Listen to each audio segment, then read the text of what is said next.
here to get me through it all. I let my guard down, and then you pull the rope.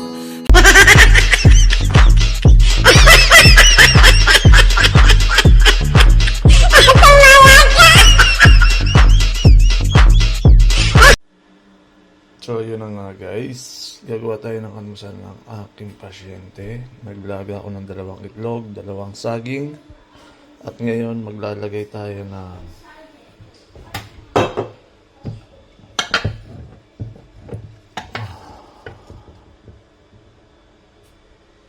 itong oats na to ay hahaluan natin ng gatas. Gatas guys.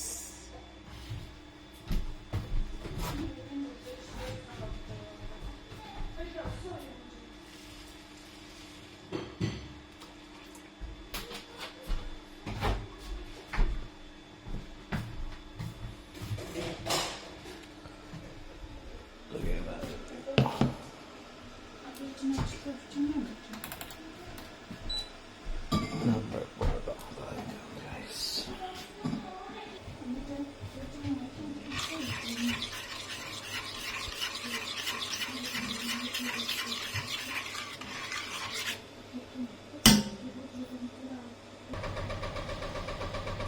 Habang umiinit, babaan mo siya ng level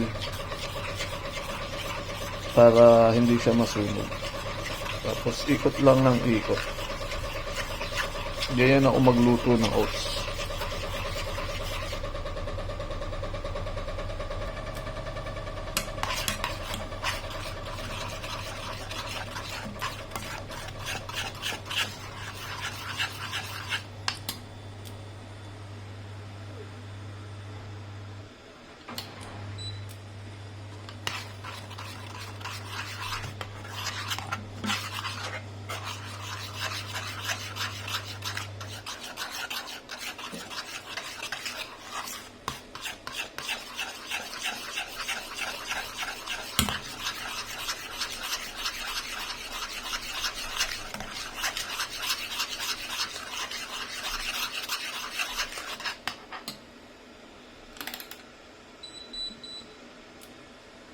Patayin na natin, pero ikot pa natin kasi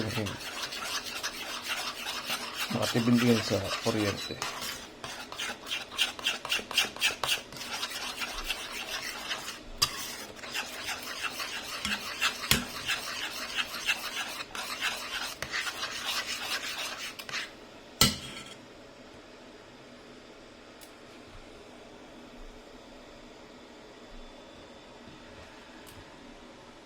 Mainit, pero hindi naman masyado. Lagyan natin dito yung itlog, saging,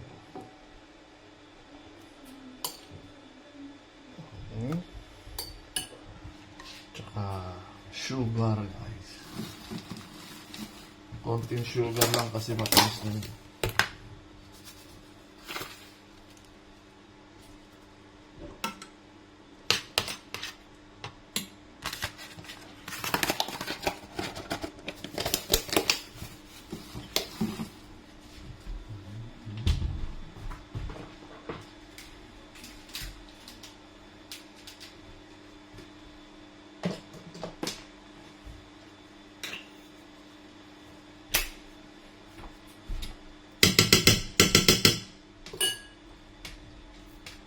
I-grind natin para mabilis na maubos.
Hindi naman siya mayaman pero may pera.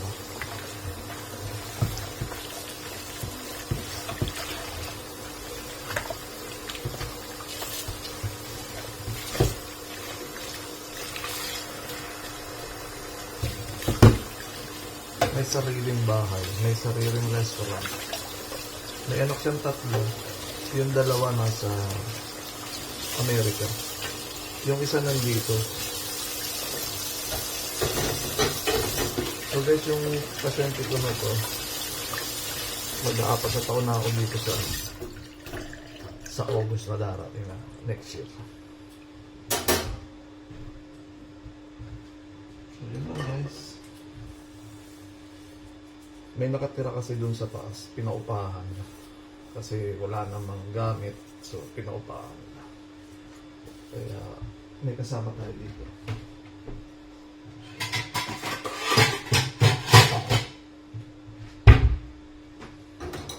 Hugas lang. Pag natapos, hugas.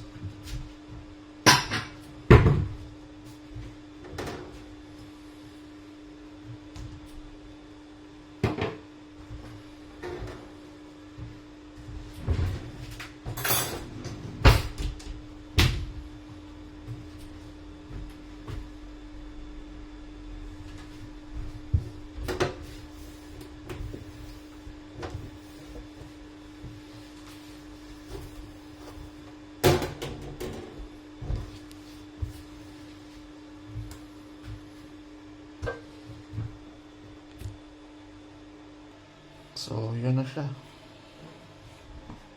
Patay na kutsara.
Grabe ko makahigop ng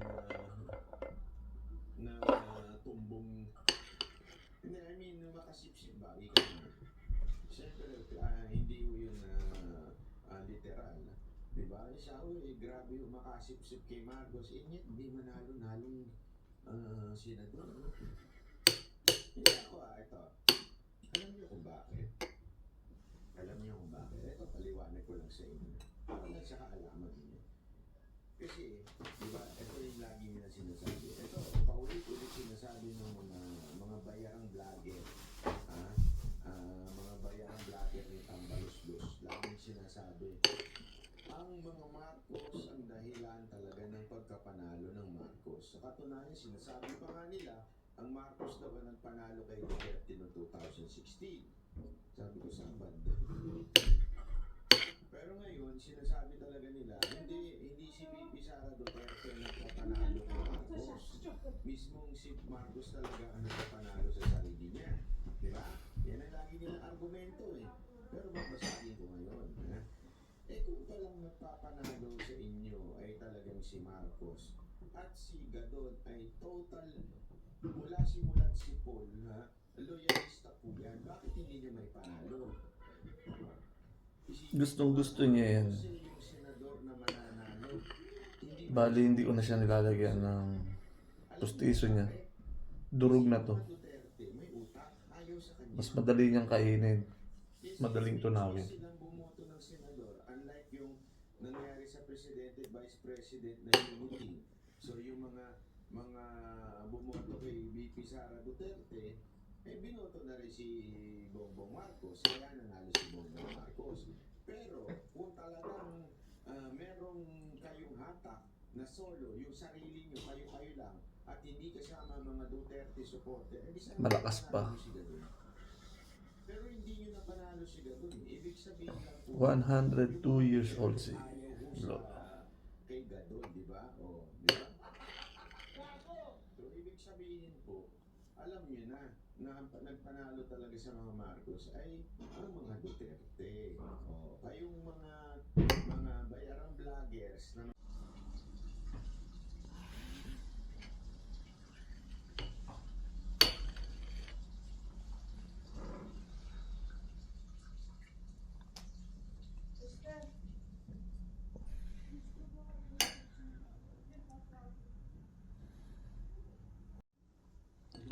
So, yan. Para last na, guys.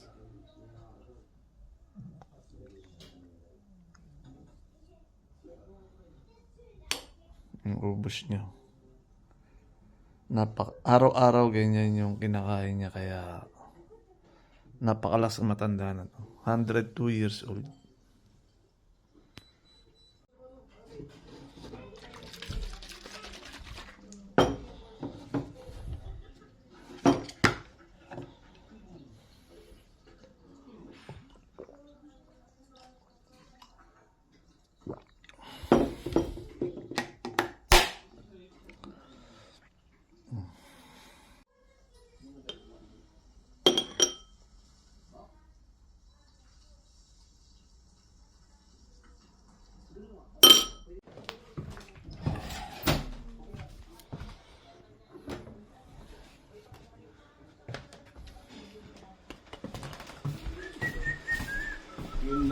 Good morning, man.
Ang sasakit ng mga katawan ko, guys. So, pahinga ngayon, bukas. Tuloy-tuloy ulit tayo. Tuloy-tuloy ulit tayo, guys. 6 days. Sunday, pahinga. So, ngayon, guys, bali 24 hours ako ngayon. Tuloy-tuloy hanggang mamayang gabi. Bukas pa uwi ko, Lunes. Bali, pumasok ako na Saturday ng gabi. Straight hanggang ngayon, mamayang gabi. So, bukas pa tayo ng umaga uuwi. Dahil ito yung inutang ko sa kapalitan ko ng 1-day shift. Kaya ngayon, kailangan kong bayaran yung isang araw na yun. Kaya nandito ako. So, namimiss ko sila. Nandun sila sa bahay. So, bukas bawi tayo. Tsaka pahinga, gym. Sakit mo na katawa, guys. Bali, ilang buwan na ako nag-gym. 3 buwan, dito lang ako. Mula nung January, push up lang ako, tsaka sit up. Diet. So, sa 3 buwan na yun, yung 90 kilo, nagbumaba ng 80. Tapos, pumasok kami ni Baikan sa gym. Mga April. Unang month, dire-diretso, tapos on-off dahil may extra ako sa trabaho. So, hindi siya talaga fully araw-araw. Ngayong pasukan, yon nag-araw-araw na kami, kasama ko na si Bay. Kaya medyo masakit yung mga katawan, pero kailangan araw-araw para mabuild yung body natin ng maganda. So, konting hirap, tiyaga, diet. Kung mahal mo ang isang tao, gagawin mo lahat para maging maayos. So, hanggang dito lang, guys. Binidyo ko yung daily job, yung daily night shift ko. Pero pag day, ganito yung ginagawa ko. Tuwing umaga, bigyan ko siya ng porridge. So, yung porridge na yun, guys, ay araw-araw niya yung kinakain. At sinasabi ko sa iyo, 100% napaganda sa katawan dahil tumatanda na to ay 102 years old na. So, meron pa siyang kinakain na 2, yung luncheon tsaka yung sa dinner. So, tsaka ko na lang sa inyo ituturo. Panoorin nyo ulit. Basta, lagi nyo lang subaybayan ang family YouTube vlog. Kay Baikan to na account. So, pinagamit niya sa akin. So, gamitin namin sa family. So, sana hindi naman to para kumita kami ng pera o whatever, no? Darating din ang panahon na ito ay paming memory video, memory moments, di ba? Ng pamilya namin. So, yun na nga, guys. Maraming salamat. Okay, magsawang manood. Okay? Thank you.